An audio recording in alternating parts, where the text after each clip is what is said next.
안녕하십니까. JTV 전용뉴스입니다. 현대중공업 군산조선소가 선박 건조 물량을 확보하지 못해 내년 1분기 이후에 가동이 중단될 것이란 우려가 커지고 있습니다.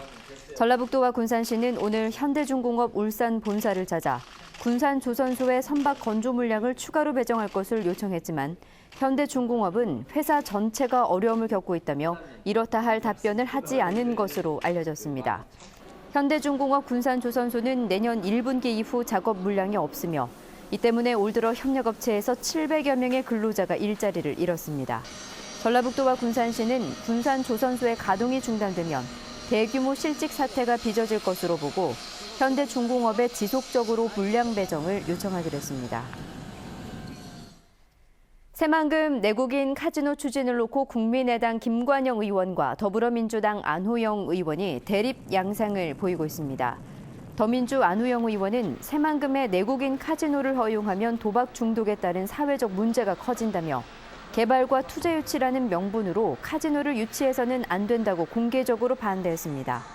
반면 국민의당 김관영 의원은 새만금 내부 개발을 앞당기려면 카지노를 들여와야 한다며 카지노 신설을 위한 법안 개정을 추진해 양측의 갈등이 커질 것으로 보입니다.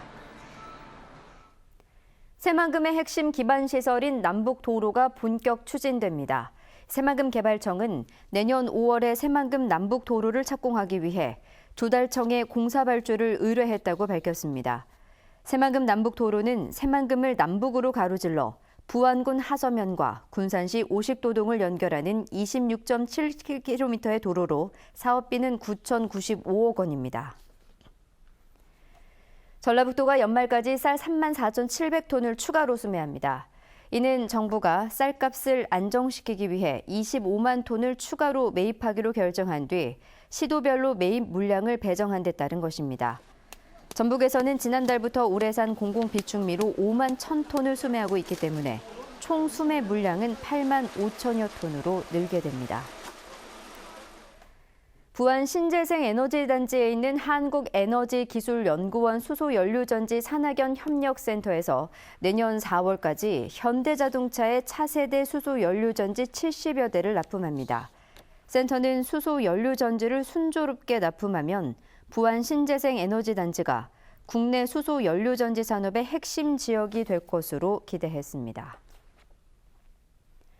전주 산업단지의 폐공장을 예술공간으로 재생하는 사업이 본격화했습니다. 전주시는 25년간 방치된 전주 산업단지의 폐공장에서 지역 예술가 18명이 참여하는 작품 전시회를 다음 달 20일까지 진행합니다. 전주시는 이번에 시범 전시회가 열리는 폐공장을 50억 원을 들여 문화예술공간으로 탈바꿈시킬 계획입니다. 남원과 고창의 전라북도 노인 요양병원이 민간 위탁됩니다.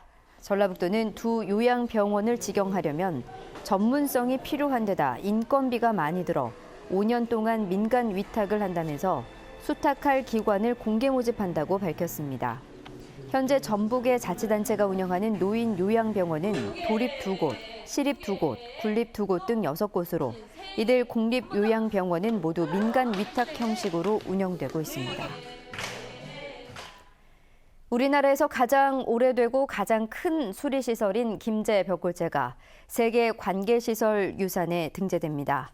김제시는 벽골제가 다음 달 태국에서 열리는 국제관계배수위원회 집행위원회에서 국내에서는 처음으로 세계 관계시설 유산에 등재된다고 밝혔습니다. 관계시설 유산은 역사적, 기술적, 사회적으로 가치가 있는 관계시설물 보호를 위해 지난 2012년에 제정됐습니다. 후백제 때 축조된 것으로 추정되는 장수 침령상선에서 호남 최대 규모의 원형 집수시설이 확인됐습니다. 집수시설은 지름 9m, 깊이 4m로 계단식으로 만들어졌으며 바닥에는 납작한 석재를 깔았습니다. 집수시설 내부에서는 도르래와 기와, 토기 등 200여 점이 출토됐습니다. 암 환자가 집단으로 발생한 남원 내기마을에 대해 역학조사가 이루어졌지만 뚜렷한 발병 원인을 찾지 못했습니다. 질병관리본부의 역학조사 의뢰를 맡은 서울대 백두명 교수 연구팀은 마을 인근의 아스콘 공장이 가동될 때 발암물질이 증가하고 마을의 폐암 유발 물질인 라돈 수치가 높은 것으로 나타났지만 이들 요인이 암 발병의 직접 원인이라고 보기는 어려운 것으로 나타났다고 밝혔습니다. 내기 마을에서는 지난 수년 동안 주민 10여 명이 각종 암에 걸렸고 주민들은 아스콘 공장과 높은 라돈 수치, 송전철탑 등을 원인으로 지목했습니다. 전주지법 제3형사부는 집에 번개탄을 피워 자살을 기도하다 자신의 아들을 숨지게 한 혐의로 기소된 33살 김모 씨에 대한 국민참여재판에서 징역 5년을 선고했습니다. 우울증을 앓고 있던 김 씨는 지난 3월 전주에 있는 자신의 원룸 거실에 번개탄을 피워 작은 방에서 자고 있던 2살 난 아들을 숨지게 한 혐의로 기소됐습니다. 김 씨는 아들을 살해할 의도가 없었다고 주장했지만 재판부는 유독가스가 작은 방으로 스며들 수 있는 상황에서 김 씨가 아무런 조치를 취하지 않았다며 살인 혐의를 인정했습니다. 전북은 오늘 흐리고 곳에 따라 산발적으로 약한 비가 내렸습니다. 이번 비는 내일 아침까지 이어지는 곳이 있겠습니다. 주말인 내일은 흐리겠습니다. 아침 최저 기온은 12도에서 15도, 낮 최고 기온은 20도에서 23도가 예상됩니다. 일요일인 모레도 낮 기온이 대부분 20도를 웃돌겠습니다. 전주기상지청은 당분간 비 소식 없이 선선한 가을 날씨가 이어질 것으로 내다봤습니다. JTBC 8시 뉴스 예고입니다. 생명이 위급한 2살 어린이 수술을 거부해 권역 응급센터에서 취소된 전북대병원이 시설 확충에 나서기로 약속했습니다. 하지만 정부평가에서 전북대병원이 2년 연속 미충족 판정을 받은 데다 응급실에 재실 시간이 긴 만큼 큰 폭의 개선이 시급해 보입니다. 전라북도와 군산시가 현대중공업 본사를 찾아 군산조선소의 건조 물량을 배정해 줄 것을 요청했습니다. 현대중공업의 답변은 미온적이었습니다. 전주천 상류에 조성할 전주시 생태관광지 조성 사업이 주민 반발로 어려움을 겪고 있습니다.